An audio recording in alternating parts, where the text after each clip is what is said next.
Welcome to the Minute of Terror channel. Leave your like and subscribe to the channel.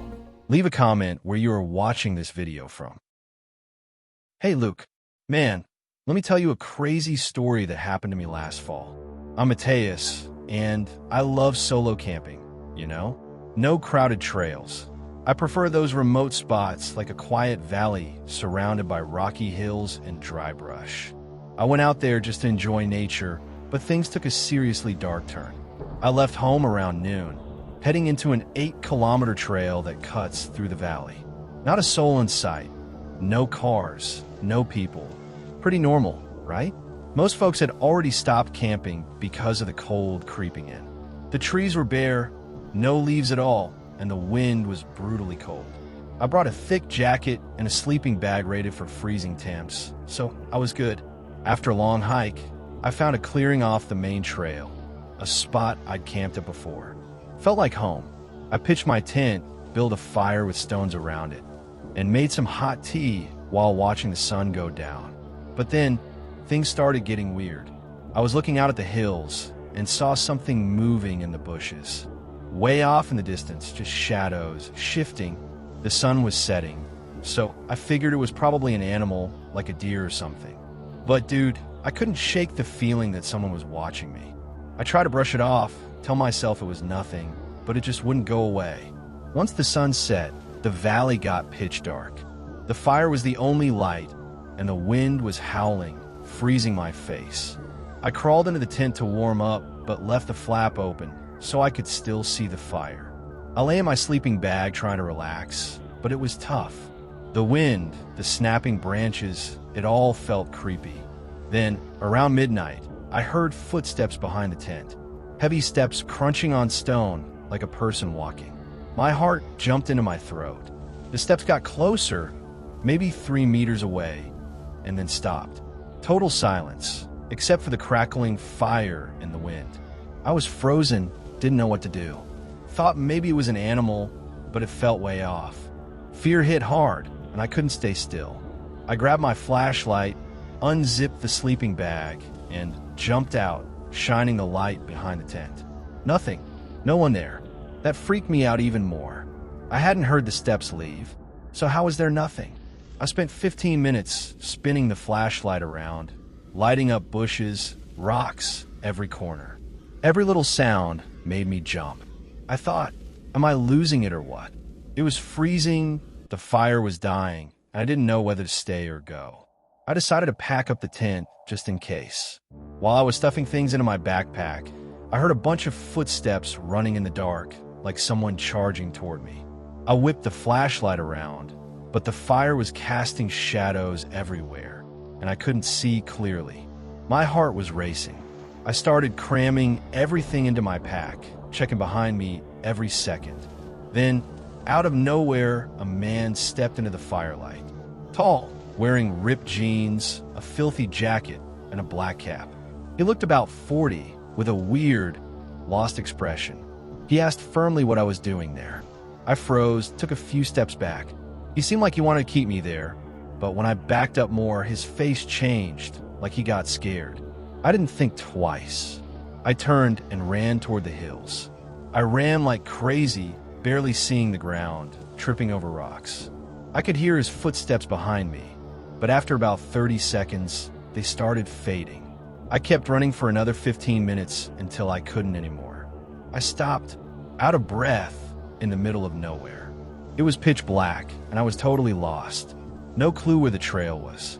I sat down against a rock, shaking from cold and fear, and waited for daylight. All night, I swear I heard noises in the distance, like he was still out there, searching. I stayed quiet, flashlight off, until the sun came up. When it did, I managed to find my way back. I got out unharmed, which honestly felt like a miracle. I think that guy was planning something really bad, and I barely escaped. I don't know if he followed me all night, but I'm never going back to that valley. Sorry, Luke. Just telling this story still gives me chills.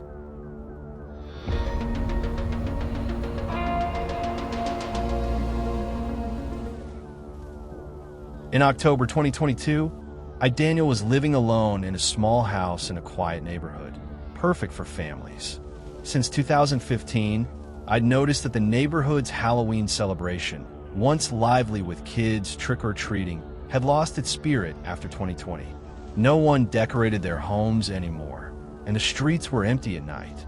I figured this year would be the same.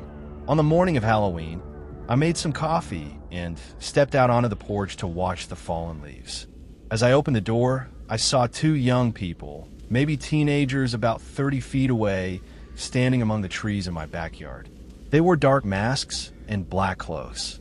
When they saw me, they froze for a second, then quickly walked off into the trees, away from the house. They looked like they were up to something. Since it was Halloween, I assumed they were just messing around. I didn't worry too much. I sat on the porch and drank my coffee.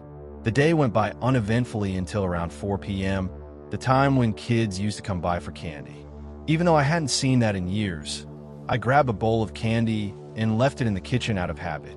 I sat on the living room couch, turned on a light-hearted movie, and opened the front curtains to see if anyone would show up. Hours passed, and I only saw a few cars drive by. No kids. As the sun set, the neighborhood grew dark and silent, which felt strange for Halloween. I stayed in the living room watching TV, but I couldn't shake a slight feeling of unease. At 8 p.m., I heard a knock at the front door. I got up from the couch, surprised.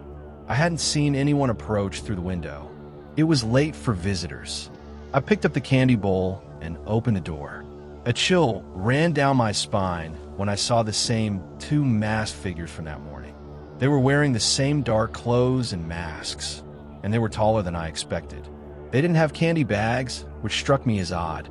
They stood silently, not speaking. I couldn't see their eyes. I tried to smile, asked if they wanted candy, and held out the bowl. They didn't respond. After an uncomfortable silence, I closed the door, feeling deeply unsettled. I figured it was just a prank meant to scare me. I waited a minute, looked out the window, and saw they were gone. That calmed me down. I thought it was just a silly attempt to spook me. I went back to the couch and watched TV until late, around 1 or 2 a.m. Then I turned everything off, went upstairs, and got into bed. I wasn't thinking about the masked figures anymore. I fell asleep quickly. Suddenly, I woke up to a loud bang echoing through the house. I got up, heart racing, and opened the bedroom door.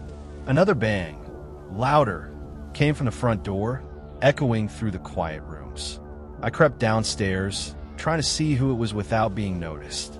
I was sure it was the masked figures again, but this time it felt serious, like they were following me. I looked through the peephole. Only one of them was there, still masked, knocking repeatedly. Where was the other one? That scared me even more. I backed away from the door, trying to stay calm. Then I heard a soft sound behind me, like a door opening in the hallway. I turned quickly and saw a dark figure at the end of the hallway, holding a knife. I bolted upstairs, ran into my bedroom, locked the door, and shoved a dresser against it. I grabbed my phone and called the police, shaking. Outside, I could hear muffled voices like they were talking. I couldn't make out what they were saying. After about 30 seconds, I heard footsteps going down the stairs and out of the house. The police arrived shortly after. They searched the house and the yard, but didn't find anything. Just some footprints in the backyard, washed away by the rain the next morning. We agreed that one masked person knocking at the door was a distraction while the other snuck in to attack me. I still don't know why they did it. Friends said it might have been troubled teens trying to do something bad during the neighborhood's Halloween night. I still feel uneasy, not knowing if I'll ever get answers.